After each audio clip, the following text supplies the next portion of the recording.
science, there are primarily two ways of engaging them with technology in research, the primary being applications and websites where they can go out and do a hobby and then upload that information onto a database where it's easily accessible by other citizen scientists and they can go and see what others are seeing. The other one is programs where they go out in the field and they're working directly with the scientists and are being trained how to do a process, but that's usually a lot of time spent learning a process, and I've seen a lot of citizen scientists not feel like they've made a significant contribution. And we can fix that by reducing this learning curve with easier technology and getting them out in the field and excited about the entire process. Hand them an instrument that kind of removes this mysterious black box and give them really an opportunity to be the scientist. An issue where this is really prevalent in the ocean is marine debris, and in particular microplastics, which is my interest, because it's definitely a human-sourced issue, and once plastics get out in the marine environment, they're out there for anywhere between 10 and 1,000 years. And the community needs to know more about what's going on. But it's kind of an out there issue, because I'm sure a lot of you have heard about the Great Pacific Garbage Patch. It was big in the news in the kind of late 2000s. But a lot of citizen scientists don't know how it's impacting them, why they should be caring about it.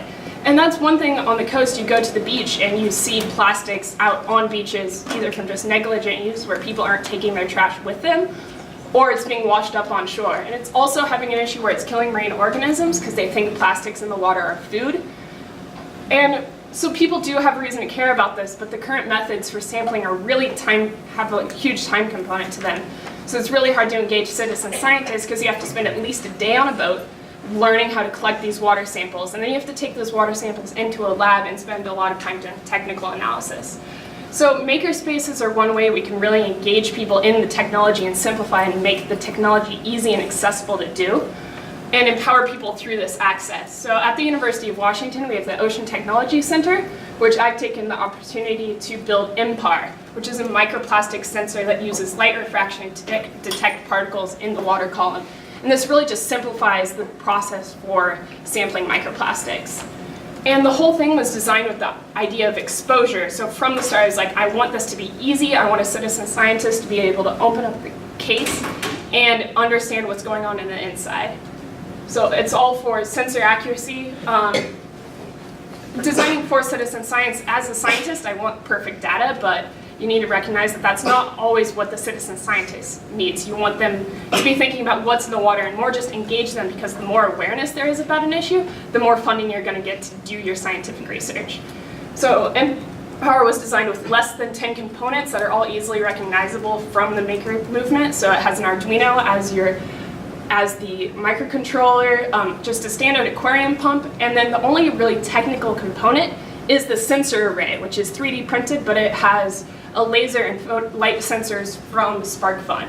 And all of these are really accessible because we're empowering people not just through access to the instrument, but they can go online and they can look at the CAD and the 3D modeling software that were used to design this. Working with Arduino, you can just Google things online. Most of my first coding experience was copying and pasting. And it's also important to think about how are you going to visualize this data that citizen scientists get with your instrument, because they want to know what things actually mean. So I chose for my instrument a windrose showing the physical direction of the instrument, just because that was the best way to represent the information. So it's really important to think about aiming for citizen science from the beginning of the design process, because that's going to impact things from size and weight, how you're actually collecting your data, and then also how you're going to visualize it.